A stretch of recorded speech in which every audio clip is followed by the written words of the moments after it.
Bismillahirrahmanirrahim. Bai'ah Aqabah yang kedua. Perjanjian Aqabah. Perjanjian di antara Nabi SAW dan pemimpin Madinah di Jamratul Aqabah.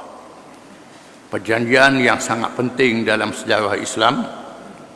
Perjanjian yang membawa kepada didirikan kerajaan Islam di Al-Madinah Munawwarah selepas berlakunya hijrah.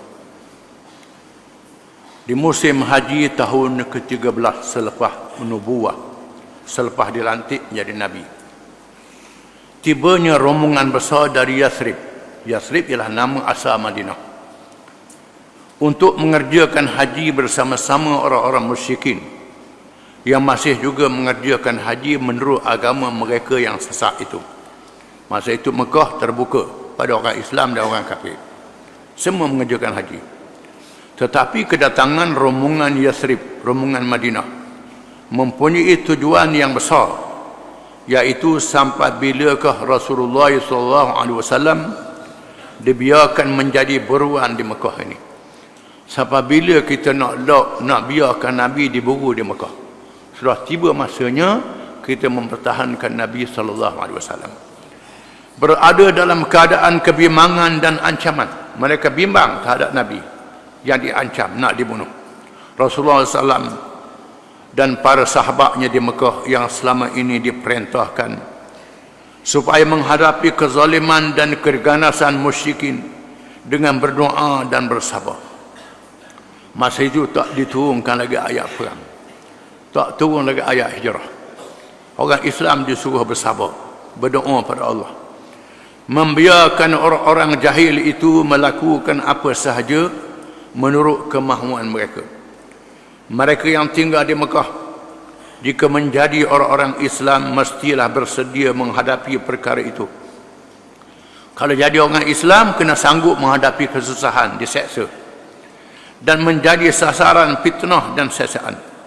Bahkan ada yang terpaksa berhijrah ke Habasyah dan mencari perlindungan di tempat yang boleh memberi perlindungan. Di tempat yang boleh memberi perlindungan. Tetapi Allah Maha mengetahui di manakah batas kesabaran dan sehingga bilakah kelaziman kezaliman boleh dibiarkan.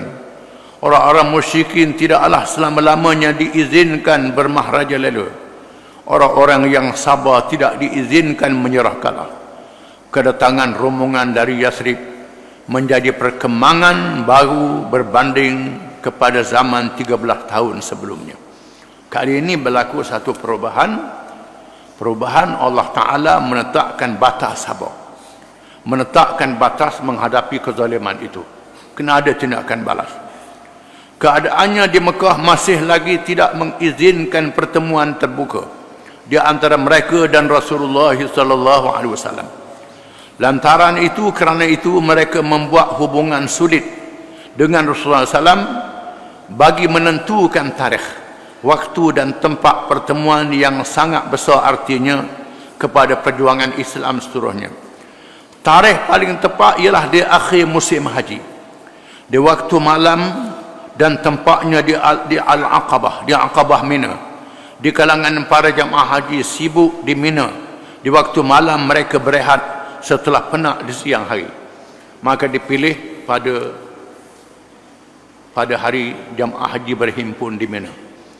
Ketika mereka buat kerja haji, sama ada Islam ataupun kafir, dalam keadaan yang penat, mereka tidur malam. Dipilih waktu malam, dipilih bertemu di Al-Aqabah waktu malam. Menurut cerita Ka'ab bin Malik radhiyallahu anhu, di malam bersejarah itu mereka tidur seperti biasa. Setelah 1/3 malam, mereka bangun perlahan-lahan dan bergerak secara bersembunyi untuk berkumpul di tempat yang ditentukan itu. Jumlah mereka ialah seramai 73 orang lelaki dan 2 orang perempuan. 73 lelaki dan 2 orang perempuan, yaitu Nusaybah binti Ka'ab dan Asma binti Amr, disebut nama perempuan itu. Yang lelaki ramai sangat, 73 orang.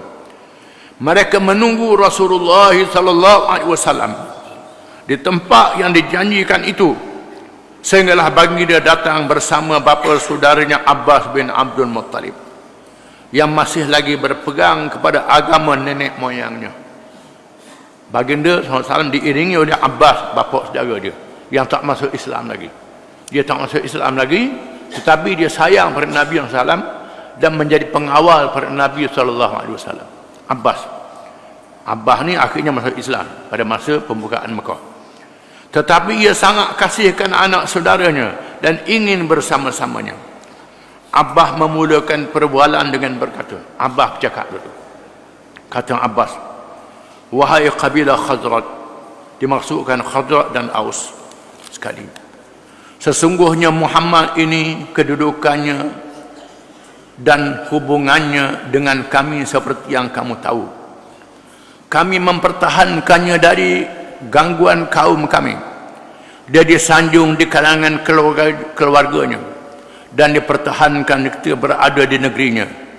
Sesungguhnya jika kamu berpendapat bahawa kamu bersedia untuk menunaikan apa yang dia ajak dan bersedia untuk mempertahankannya dari orang-orang yang menghalangnya, maka terserahlah kepada kamu dan tanggungjawab kamulah memikul perkara ini. Kiranya kamu membiarkannya dan menyerahnya kepada musuh dan mempersia-siakannya, maka biarlah dia bersama kami. Dia tetap dipertahankan dan disanjung di kalangan keluarganya dan negerinya. Kata Abbas. Abbas kata, mau dengar molek, Muhammad ni duduk dengan keluarga dia. Keluarga dia termasuk yang kafir, bukannya Islam. Sanggup mempertahankan dia walaupun tak masuk Islam. Walaupun tak masuk Islam, di atas nama keluarga mempertahankan dia, kecuali Abu Lahab. Abu Lahab dia ikut Abu Jahal.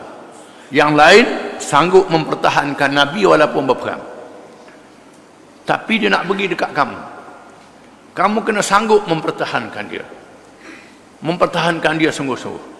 Kalau kamu tak sanggup, jangan ajak dia, biar duduk dengan keluarga dia. Kami sedia mempertahankan dia. Rombongan Yathrib menjawab, kami telah menerima apa yang telah kamu ucapkan. Bercakaplah wahai Rasulullah, maka ambillah apa-apa tindakan yang kamu kehendaki, sama ada berhubung dengan duniamu atau Tuhanmu. Bercakaplah apa sahaja yang hendak diucapkan. Orang Madinah kata, kami dengar Abbas kata ni, tetapi kami nak dengar Rasulullah. Rasulullah sila kata apa saja berkait dengan dunia, berkait dengan Tuhan, kami nak dengar dulu. Jawapan tersebut melahirkan keazaman yang kuat, keberanian dan kesediaan untuk mengorbankan apa sahaja dengan penuh keimanan dan keikhlasan terhadap Islam, meskipun besar dan bahaya cabaran yang akan dihadapi. Rasulullah SAW terus menyatakan perkara-perkara yang mesti dibai'ahkan oleh mereka. Lalu Rasulullah sebut perkara-perkara yang dinyatakan dalam bai'ah menurut riwayat Imam Ahmad. An Jabirin radhiyallahu anhu, qulna ya Rasulullah, ala ma nubay'uka? Qala sallallahu alaihi wasallam, ala as-sam'i wat-ta'ati bin nashati wal kasal, wa ala an-nafaqati bil usri wal yusr, wa ala al-amri bil ma'ruf wan nahyi 'anil munkar, wa ala an taqumu fillah la ta'khudhukum billahi lawmatu la'im, wa ala an tansuruni idza qadimtu ilaikum wa tamna'uni mimma tamna'una minhu anfusakum wa azwajakum wa abna'akum wa lakumul jannah. Makna dia dari Jabir radhiyallahu anhu, kami bertanya, kata Jabir, wahai Rasulullah, di atas dasar apakah kami berbai'ah? Kami nak bai'ah, nak berjanji setia ni atas dasar apa? Atas perkara apa? Sabda Rasulullah SAW, Nabi bersabda, kata Nabi, di atas dasar mesti dengar dan taat, sama ada di masa cergas dan malas. Yang pertama, mu kena dengar dan taat perintah aku. Di masa cergas dan malas, kan manusia ni ada hari rajin, ada hari malas. Bila aku perintah, malah macam mana pun kena ikut. Jangan masa rajin saja. Ada orang tu bila suruh malah, tak boleh. Kamu mesti sanggup taat masa rajin dan masa malas. Di atas dasar bernafkah, bersedia untuk berbelanja, di atas susah atau senang. Yang kedua, aku nak minta hartamu, bukan aku nak bagi harta. Bukan aku nak bagi berim, nak bagi hadiah. Aku nak minta daripadamu. Aku nak minta harta daripada kamu. Sama ada senang dan susah. Bila aku minta untuk menegakkan Islam, kamu sanggup suruh harta, kamu beri harta. Di atas dasar menyuruh kepada kebaikan dan mencegah kemungkaran. Yang baik disuruh, yang jahat ditegah. Ini. Di atas dasar bangun kerana menegakkan agama Allah Subhanahu wa taala. Di atas menegakkan agama Allah itu tidak mengira celaan orang yang mencela. Menegakkan yang benar daripada Allah. Orang kata apa, orang nak hina, orang nak kata apa, orang nak hina, tak peduli, tetap menegakkan ajaran Allah. Ini penting. Dan di atas dasar memberi pertolongan kepadaku apabila aku tiba kepadamu. Kamu mempertahankan aku sebagaimana kamu mempertahankan diri kamu dan anak-anak kamu. Jika kamu melakukan itu, nasai diberikan untuk kamu syurga. Yang akhirnya, bila aku pergi ke negeri kamu, musuh nak kacau aku, mu sanggup lawan musuh itu, sanggup berperang dengan musuh itu, sebagaimana kamu mempertahankan anak isteri kamu dan harta kamu. Kalau kamu tunaikan semua perkara ini, Allah menjanjikan syurga pada kamu. Itu dia.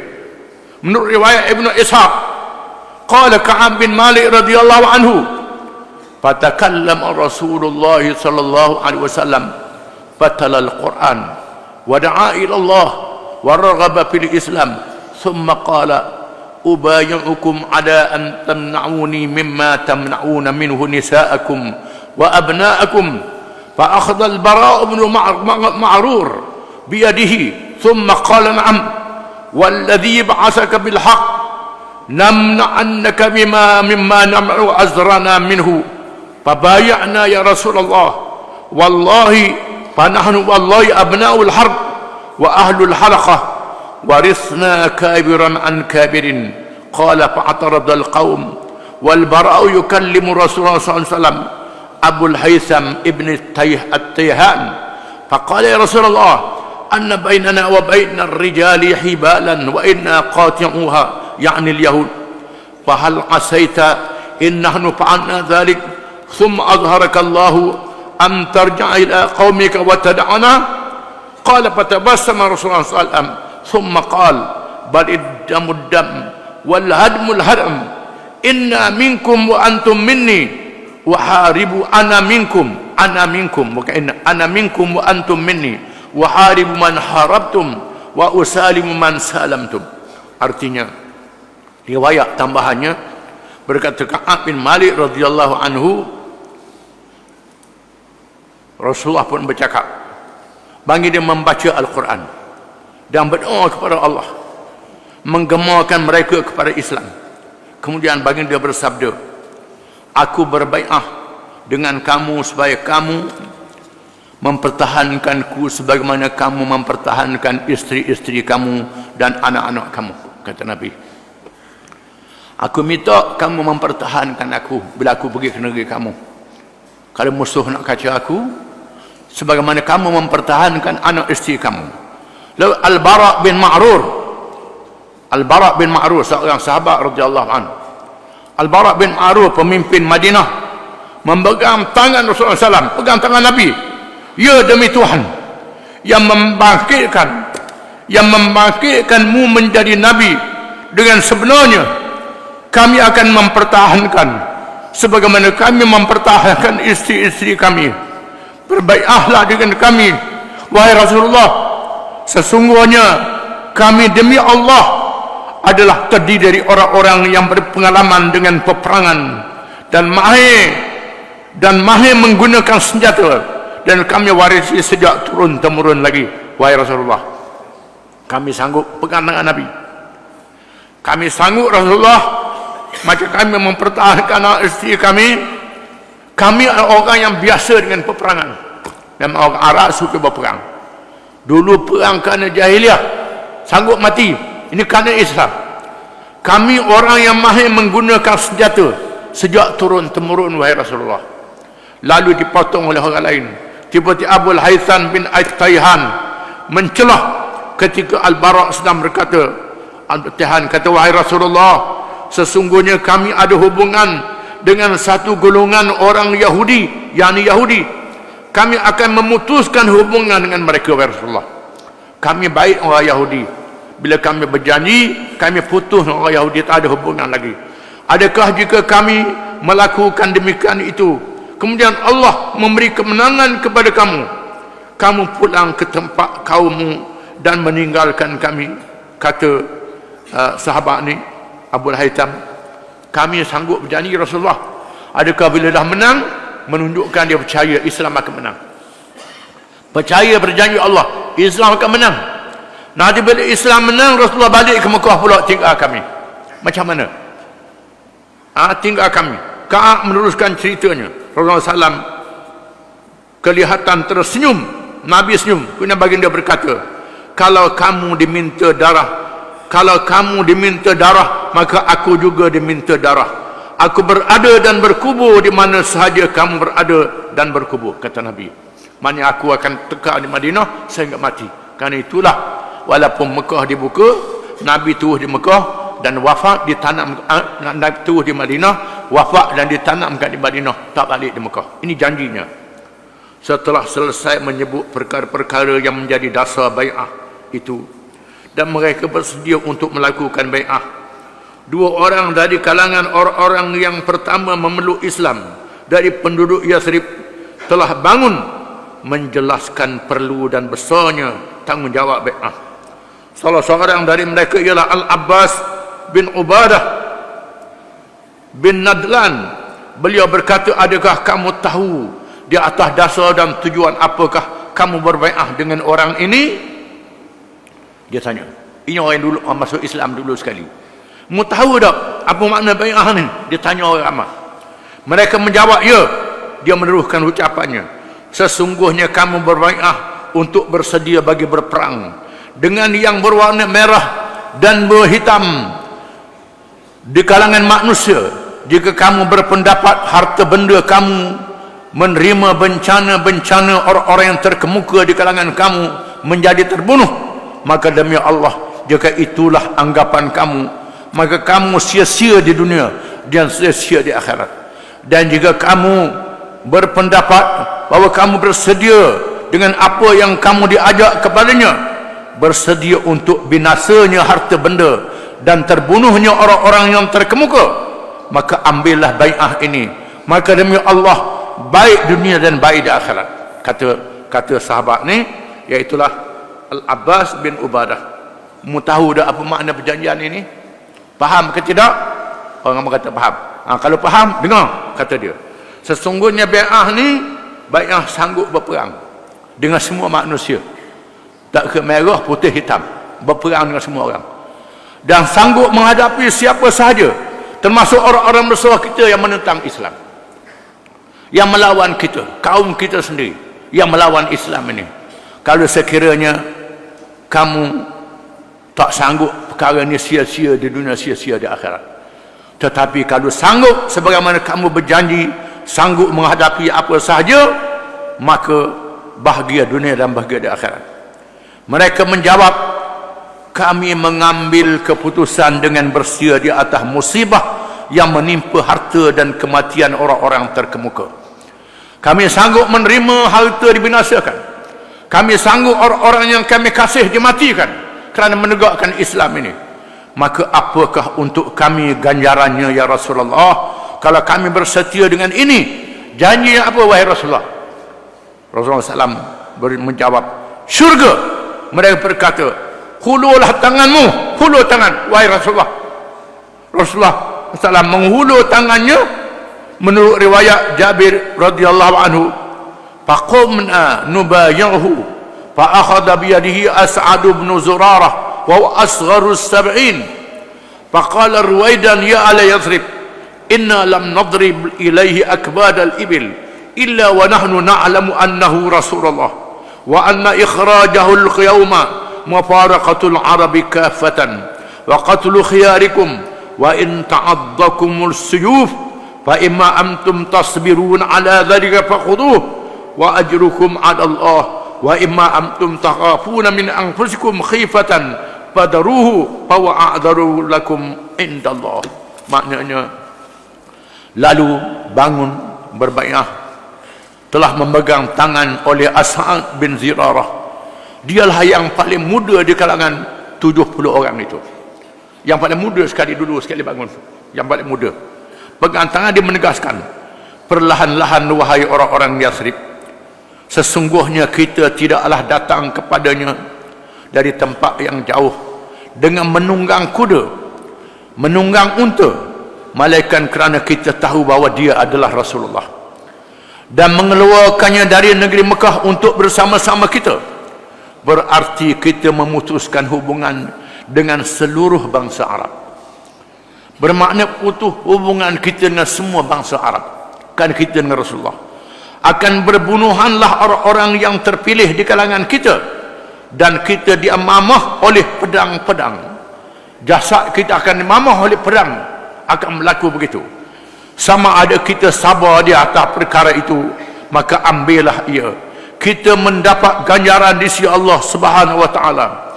Dan sama ada kita takut berlaku sesuatu ke atas diri kita, maka kita tinggallah dia, maka kita mendapat kecelakaan di sisi Allah Subhanahu wa taala.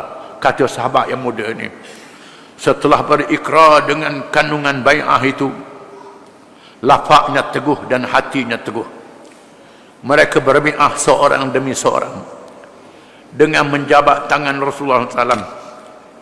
Yang pertama melakukan ialah Abu Umamah As'ad bin Zirarah, kecuali dua orang perempuan yang hadir berbai'ah dengan berlafaz, kerana Rasulullah SAW tidak berjabat tangan dengan orang perempuan ajnabiyah. Jabir bin Abdullah radhiyallahu anhu menceritakan peristiwa bersejarah itu. Faqumna ilahi rajulan fa akhadha alaina al-bai'ata yu'tina bidzalikal jannah. Kami bangun kepadanya seorang demi seorang.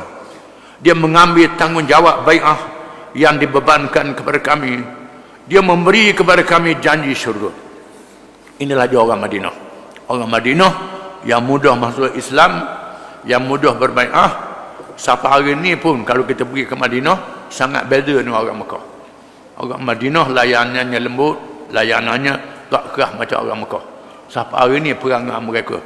Kalau ada hak yang lain tu, itu bukan orang Madinah yang asal. Golongan Ansar, golongan yang mendapat berkat dari Nabi SAW.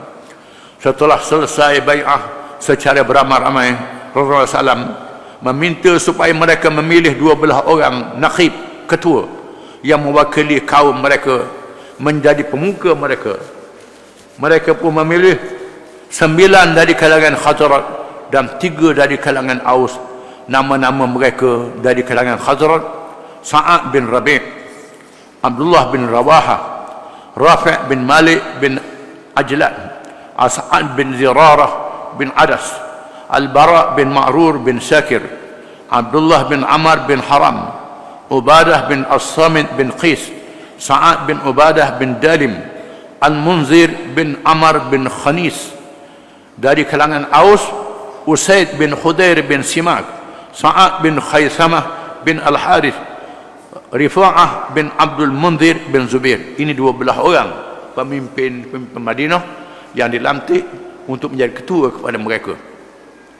Setelah dipilih 12 orang naqib pemimpin itu, Rasulullah SAW mengikat perjanjian dengan mereka di atas sifat mereka sebagai pemimpin yang bertanggungjawab terhadap pengikutnya, mewakili Allah dan Rasulnya.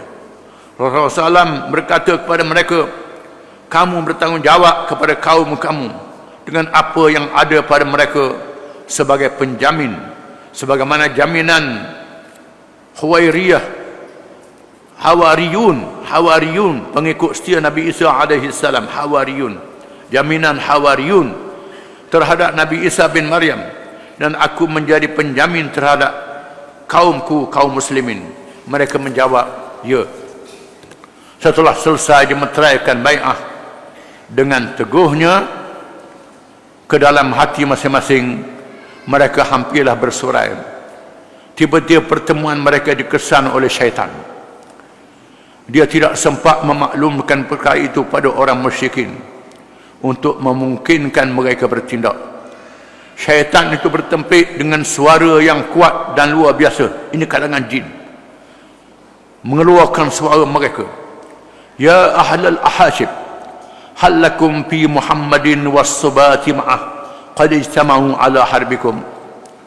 Wahai mereka yang berada di tempat tinggal mereka, adakah kamu sedar akan kerja Muhammad dan orang-orang yang meninggalkan agama mereka?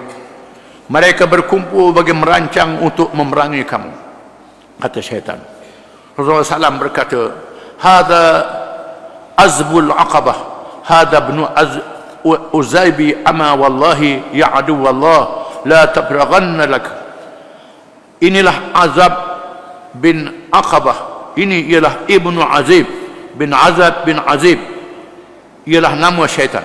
Jaga-jaga demi Allah, aku akan mengambil masa untuk menentangmu.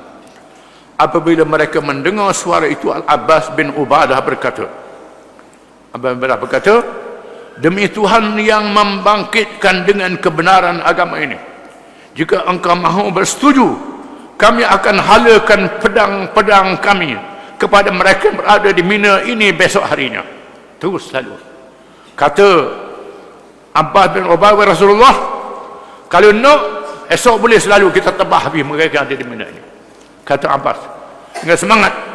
Rasulullah SAW bersabda kepada mereka, lam nu'mal bidzalik walakin irjahu ila rihalikum. Kami belum lagi diperintah dengan perkara itu, tetapi kembalilah kamu semua ke tempat-tempat kamu. Nabi kata belum perintah. Tak ada perintah lagi suruh tebah ni. Jangan lagi balik dulu. Nabi kata balik ke tempat masing-masing dengan semangat. Ini peristiwa Aqabah yang sangat besar dalam sejarah Islam, di mana ahli-ahli ilmu politik ini berkait dengan politik untuk menegakkan negara, mengatakan bahawa perjanjian Aqabah ini melibatkan semua pihak, kalangan Aus dan Khazraj, setelah melibatkan kalangan Muhajirin dan melibatkan kaum wanita muslimat di dalam bai'ah. Muslimat dilibatkan dalam bai'ah. Ini pertama dalam sejarah manusia. Islam mendahului negara barat dalam meletakkan muslimat terlibat di dalam menegakkan negara. Wallahu a'lam.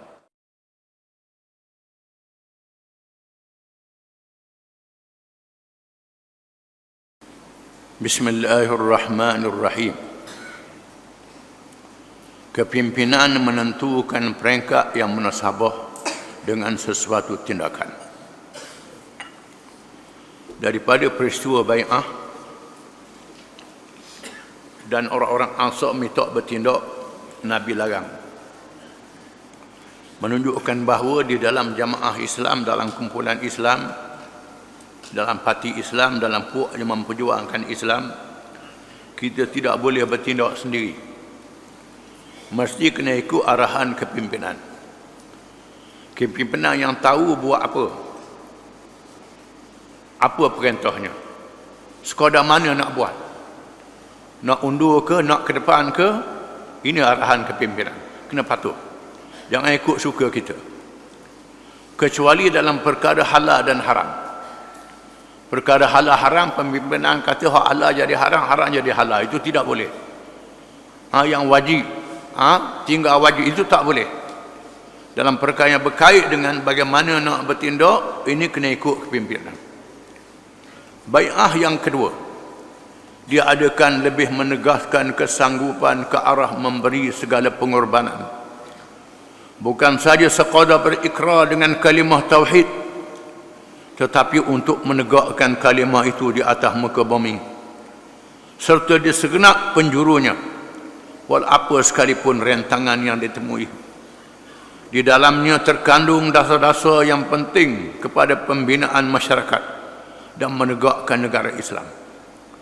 Walaupun tidak dinyatakan apakah program masa depannya, tetapi mereka yakin boleh menghadapi apa sahaja masalah yang datang secara praktikal, secara amali. Itulah yang menjadi tabiat kepada agama ini. ketika ia dibawa oleh generasi gemilang secara langsung oleh wahyu. Bai'ah Aqabah ni menunjukkan satu perjanjian lebih daripada mengucap dua kalimah syahadah. Bukan mengucap dua kalimah syahadah saja jadi orang Islam. Mereka diminta berbai'ah. Bai'ah ni dipilih daripada beberapa orang pemimpin. Dibuat bai'ah, bukan semua orang. Bai'ah supaya taat. Masa senang dan susah.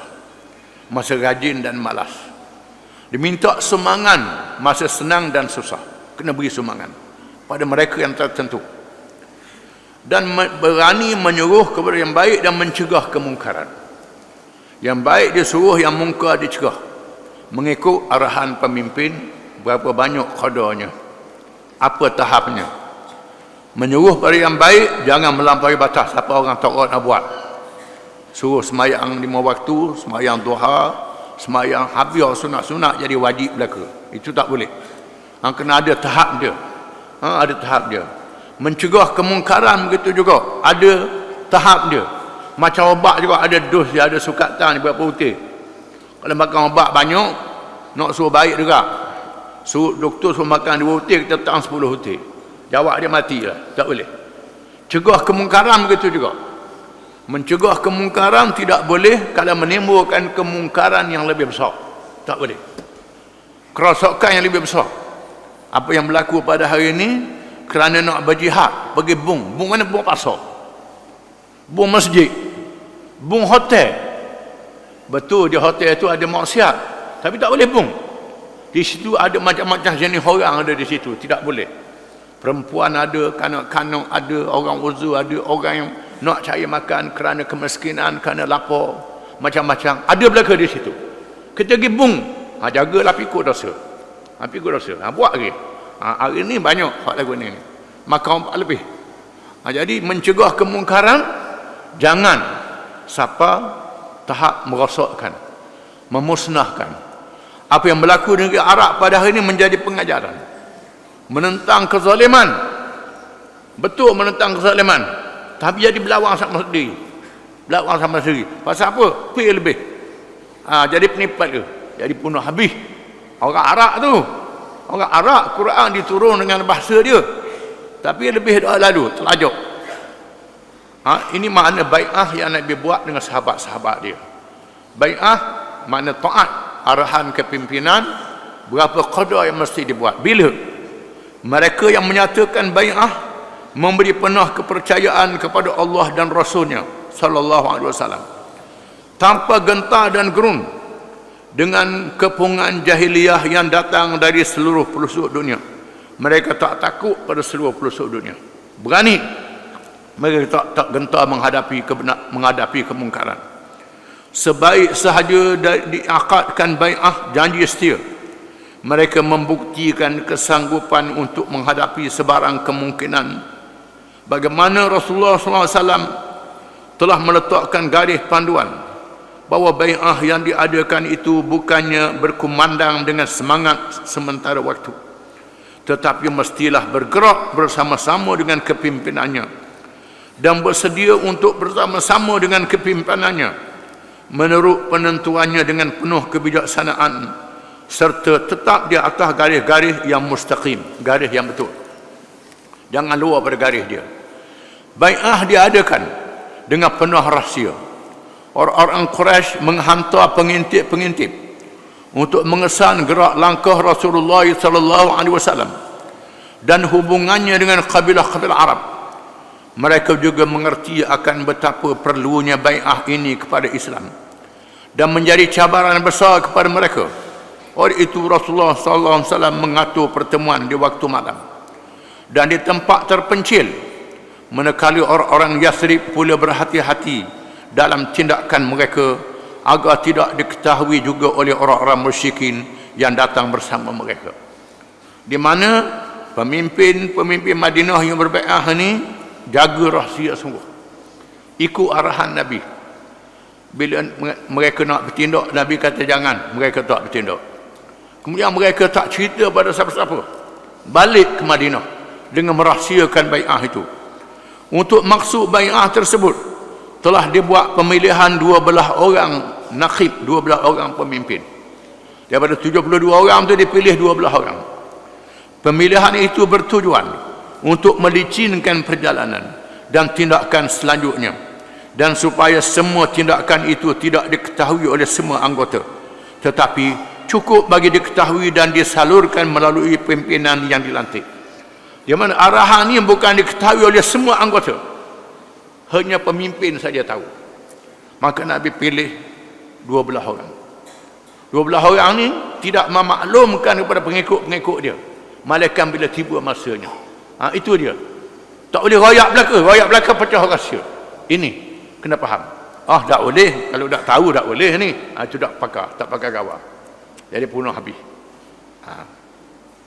Apabila terdengarnya berita berlakunya suatu bai'ah di antara Rasulullah SAW dan para sahabatnya dari Yathrib, rombongan pemimpin Quraisy serta merta menemui rombongan Haji Yathrib. Orang Madinah, orang Mekah, pemimpin Abu Jahal dan lain-lain dapat mengesan. Sudah tentu ada pertemuan Muhammad dengan pemimpin Madinah. Lalu mereka mengatur pertemuan dengan pemimpin Madinah. Pemimpin Quraisy menegaskan kepada bahayanya pertemuan dengan Muhammad. Kalau ianya sungguh-sungguh berlaku, mereka berkata, wahai kaum Khazraj, telah sampai kepada kami berita bahawa kamu bertemu dengan Muhammad untuk membawa dia keluar dari berada di kalangan kami, dan kamu telah berbai'ah dengannya untuk memerangi kami. Sesungguhnya demi Allah, semua kabilah Arab marah kalaulah berlakunya peperangan di antara kami dan kamu, kata pemimpin kafir Mekah. Beri amaran kepada pemimpin Madinah. Orang-orang yang beriman di kalangan rombongan Yathrib mendiamkan diri bagi merahsiakan peristiwa bai'ah itu. Mereka tak tahu. Ada pun yang masih belum Islam dan tidak tahu menahu tentang perkara itu, bersumpah menafikan adanya bai'ah yang seperti itu. Kalangan Madinah ni ada yang tak masuk Islam lagi. Hak ni kata tak ada berlaku, tak ada. Dia tak tahu pun. Yang Islam menyembunyikan, yang tak Islam ni menafikan. Diatur oleh Allah Ta'ala. Pemimpin Quraisy juga menemui Abdullah bin Ubay yang akan menjadi pemimpin munafikin. Abdullah bin Ubay pemimpin munafik. Dia tak termasuk dalam pemimpin dan bai'ah ni. Dia munafik. Ia juga termasuk di kalangan orang musyrikin Yathrib. Dia menegaskan perkara ini sangat besar. Tidak menasabah sedikit pun kaumku mengadakan kerja yang seperti itu. Aku tidak tahu menahu sedikit pun berlakunya perkara itu. Kata Allah baik-baik, aku tak tahu kalau aku ni pemimpin. Pada orang ayat dia. Aku ni pemimpin. Kalau ada aku tahulah aku pemimpin. Sudah molek selalu. Maka jadi rahsia. Setelah mereka mendengar penjelasan dari musyrikin Yathrib, mereka pun berundur, tetapi dengan meragui penafian kawan-kawan mereka dari Yathrib itu. Mereka ragu. Setelah rombongan Yathrib meninggalkan Mekah, mereka dapati bai'ah itu sungguh-sungguh berlaku. Akhirnya mereka dapat mengesan ada bai'ah itu. Lalu mereka bekerja untuk mendapatkan rombongan Yathrib yang pulang itu, tetapi gagal. Mereka hanya dapat mengejar Sa'ad bin Ubadah. Mereka kejar Sa'ad bin Ubadah dan Al-Munzir bin Amr. Kedua-duanya termasuk di kalangan Nuqaba. Dua orang ni terlambat, tetapi Al-Munzir dapat dipertahankan oleh pengikut-pengikutnya. Munzir ni pengikut dia ramai, mereka tak boleh nak tangkap. Adapun Sa'ad bin Ubadah dapat ditangkap. Mereka membawanya ke Mekah. Tangannya diikat ke tengkuk, rambutnya ditarik kerana kebetulan ia berambut lebat. Muncullah ada kalangan pemimpin Mekah, iaitu Jubair bin Mut'im. Jubair bin Mut'im, bukan Mut'am. Dan Al-Harith bin Harb membebaskannya kerana Sa'ad pernah melindungi kabilah perdagangan yang melalui Yathrib. Akan mereka tahu Sa'ad bin Ubadah ni yang berpengaruh. Nanti kalau lalu jadi masalah. Apa yang berlaku menunjukkan bahawa mereka memahami iaitu bai'ah yang berlaku itu akan memberi kekuatan baru kepada kebangkitan Islam. Anggapan tersebut memang benar kerana orang-orang yang telah lama Islam di Mekah menganggap Madinah menjadi pengkalan baru yang mesti dibina dan perkuatkan. Manakala orang-orang Madinah pula merasa betapa besarnya tanggungjawab yang diamanahkan kepada mereka demi menerima saudara-saudara se-Islam dari Mekah bersama Rasulullah SAW sebagai kewajipan akidah yang mesti ditunaikan. Orang Mekah pula yang sudah lama Islam menganggap sudah tiba masanya pergi ke Madinah. Orang Madinah pula merasakan tanggungjawab mereka menerima orang Mekah datang ke Madinah. Jadi berpakat dua puak Muhajirin dan Ansar. Wallahu a'lam.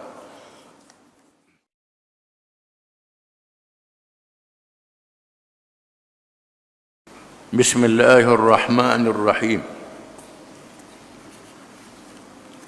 Bermulanya hijrah dengan selesainya Bai'atul Aqabah atau Al-Bai'ah Al-Kubra,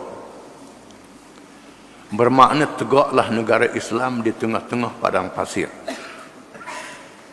yang hangat dan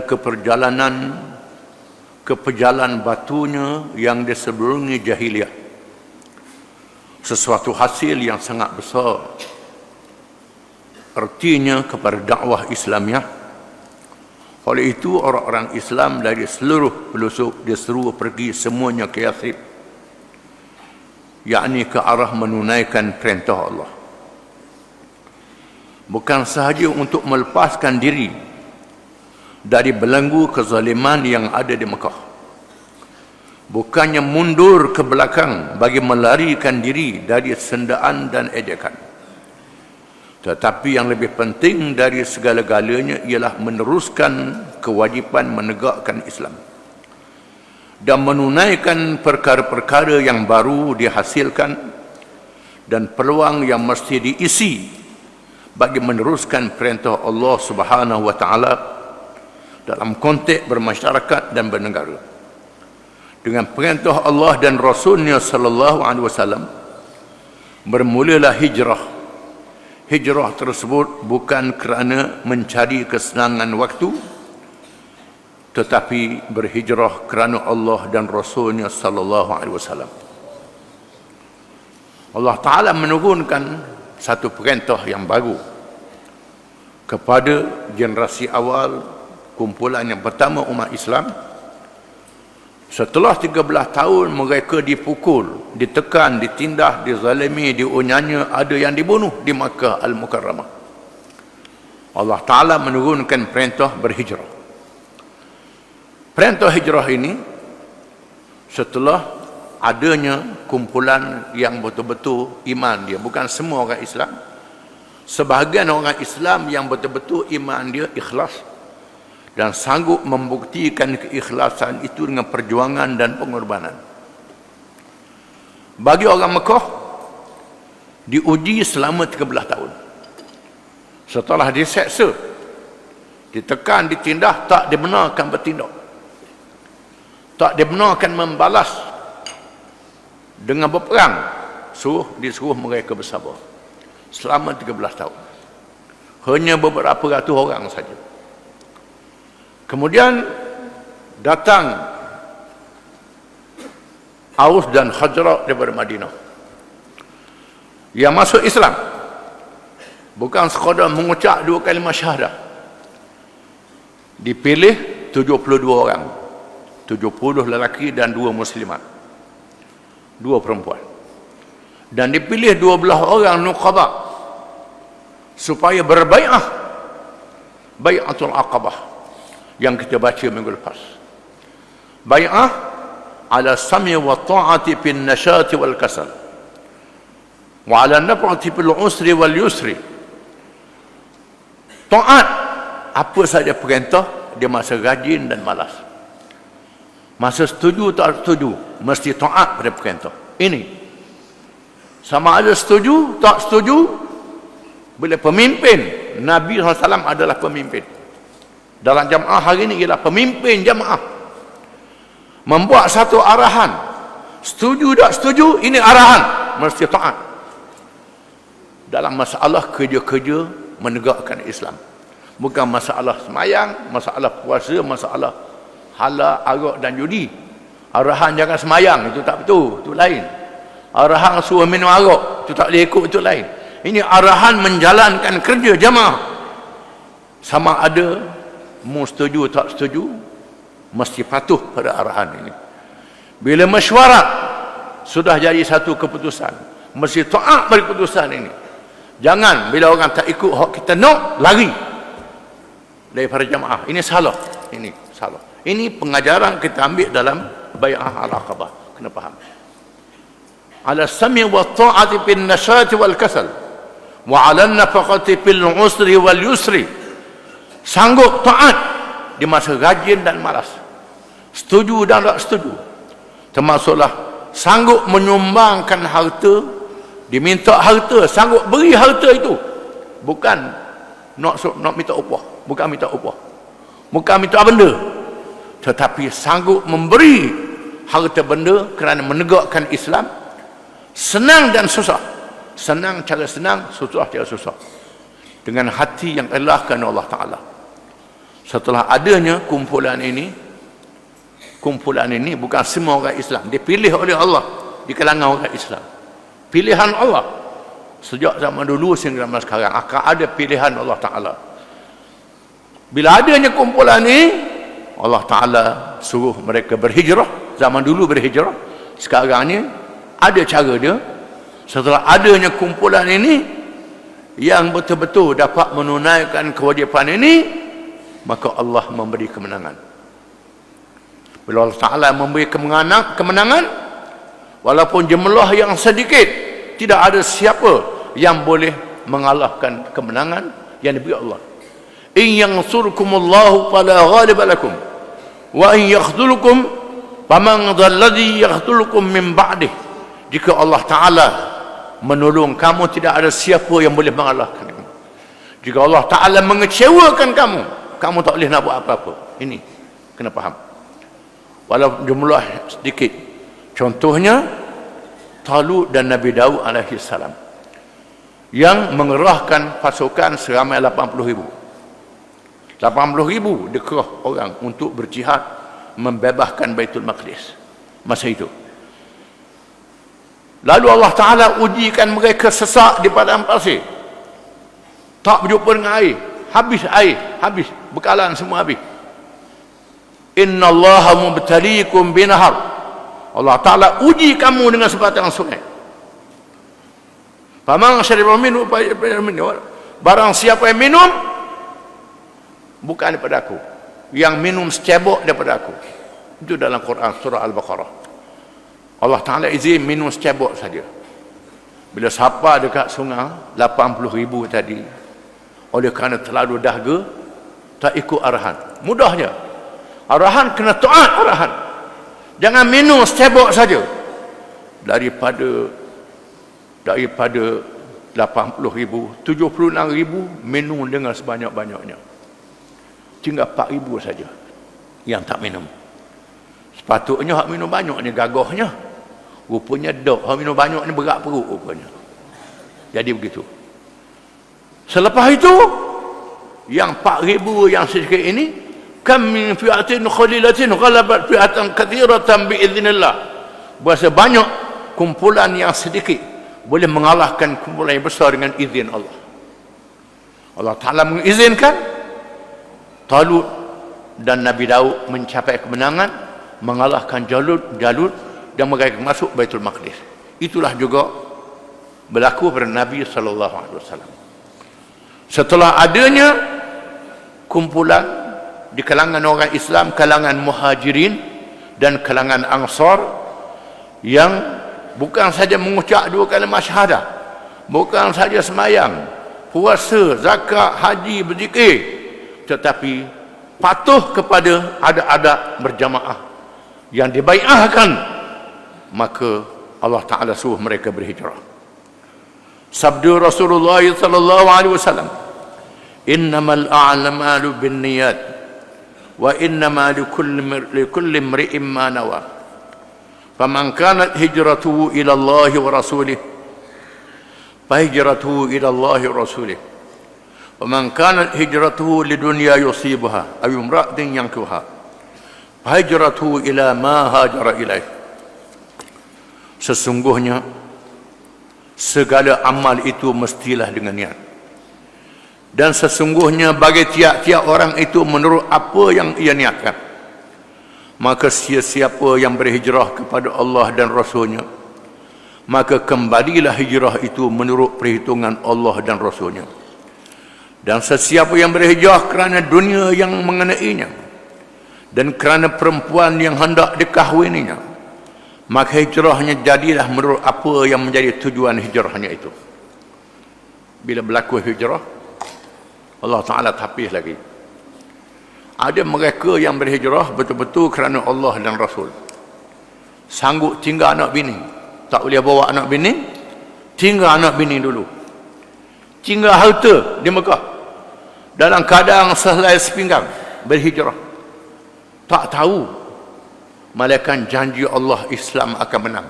Tak tahu menang tak menang, Allah akan berjaya menang. Bila tak tahu? Ini. Tapi percaya pada Allah, percaya pada Rasulnya sallallahu alaihi wasallam. Mereka sanggup meninggalkan anak isteri, meninggalkan harta, meninggalkan kedai, meninggalkan segala perniagaan, berhijrah ke Madinah kerana nak menegakkan Islam, kerana Allah dan Rasul. Dalam ramai-ramai tu ada juga yang hijrah kerana ikut orang puan. Ada seorang berhijrah kerana ikut perempuan nama Ummu Qais. Ummu Qais ni berhijrah ke Madinah ikut perintah Nabi. Hak lelaki ni berhijrah juga ikut Ummu Qais ni, kerana nak nikah dengan Ummu Qais ni, ikut juga sama, bukan kerana Allah dan Rasul. Allah Ta'ala tahu apa yang ada dalam hati dia. Maka Nabi sebut hadis ni ada sebabnya. Sebabnya ialah ada orang yang berhijrah kerana nak kahwin dengan orang puan. Muhajir Ummu Qais, berhijrah kerana Ummu Qais. Hijrah macam ni kalau boleh kahwin, boleh tak? Boleh tak? Boleh lah saja, tak boleh pahala hijrah macam ni. Hadis ini menjadi dalil oleh para ulama bahawa semua amalan mestilah dengan niat. Asalnya hadis ini berkait dengan hijrah, bukan kait dengan semayang, bukan kait dengan puasa, bukan kait dengan haji, dengan apa. Tapi hadis ini menjadi dalil semua amalan kita, semayang, puasa, zakat, haji, wajib kena ada niat. Wudu wajib kena ada niat. Lepas tu ulama-ulama balah pada ini khilaf ulama dalam perkara haram. Syafi'i kata kalau niat semayang mesti kena ada dalam takbir. Ulama-ulama Syafi'i pula khilaf sama sendiri pula. Ada kalau dulu sikit pun tak apa, telajak sikit pun tak apa, dia maafkan. Ulama-ulama Syafi'i. Ulama-ulama mazhab lain kata turun di rumah niat dah nak semayang, dah ada dah niat dia Allah akbar saja pun tak apa. Ada ulama mengatakan begitu. Yang katanya bukan calon-calon ulama. Abu Hanifah, Imam Malik, Imam Syafi'i, Ahmad bin Hanbal. Imam Malik ni tok guru Imam Syafi'i. Abu Hanifah anak murid Muhammad bin Hasan Asy-Syaibani, guru pada Imam Syafi'i. Ahmad bin Hanbal murid pada Imam Syafi'i, begitu pula. Mereka khilaf di antara satu sama lain dalam masalah niat. Maka timbulnya mazhab-mazhab di dalam Islam. Timbul mazhab dalam Islam. Dan kita tak boleh ta'assub mazhab ini. Jangan ta'assub. Kita pergi ke Mekah dengar tak imam tak baca bismillah. Ada ikut Syafi'i tak sah tak baca bismillah ni. Boleh ikut, tak apa. Ada orang mazhab ni dia niat dia daripada rumah tak ada dalam takbir, tak apa. Ada orang dia nak pakai niat dalam Allah Akbar, sila lagi. Ada orang duduk tebing sampai was-was 10 kali takbir nak semayang, 10 kali takbir nak semayang. Tu imam nak habis baca surah dah, dia duduk takbir lagi. Kenapa? Nyakit was-was. Ini kerana syaitan masuk pula. Was-was ni daripada syaitan. Ini bahana kerana kita tak tahu masalah-masalah yang dibincangkan oleh para ulama. Ini termasuk dalam masalah furu', masalah cabang, bukan masalah asas dalam agama Islam. Masalah asasnya ialah semayang, itu asas. Adanya niat, itu asas. Di mana niat itu berbeza antara ulama dengan ulama. antara satu sama lain. Dan Nabi kata man ijtahada fa asaba falahu ajran wa man tabaqta falahu ajrun wahid. Barang siapa yang beristihad, istihad dia betul, dapat 2 pahala. Barang siapa yang beristihad, istihad dia salah, dapat 1 pahala. Imam Malik, orang beritahu imam ni anak murid Imam Syafi'i ni apa ni, beri pendapat lain pada imam. Nak suruh Imam Malik marah Imam Syafi'i. Imam Malik kata, itu pendapat Syafi'i ni pendapat aku. Pendapat aku berasa betul, boleh jadi salah. Pendapat Syafi'i boleh jadi betul, aku salah. Ini benda tak ada. Semua cakap manusia boleh diterima dan boleh ditolak, illa sahib hadzal qabri. Dia tunjuk ke arah kubur Nabi SAW. Malaikat orang yang ada dalam kubur ni, kalau dia orang ni cakap, dia kata tak boleh. Orang lain pada Nabi cakap dia tak ada dalil, tak ada Quran, itu masalah khilafiyah. Jangan berbalah dalam masalah khilafiyah. Jadi hadis ni hadis berkait dengan hijrah.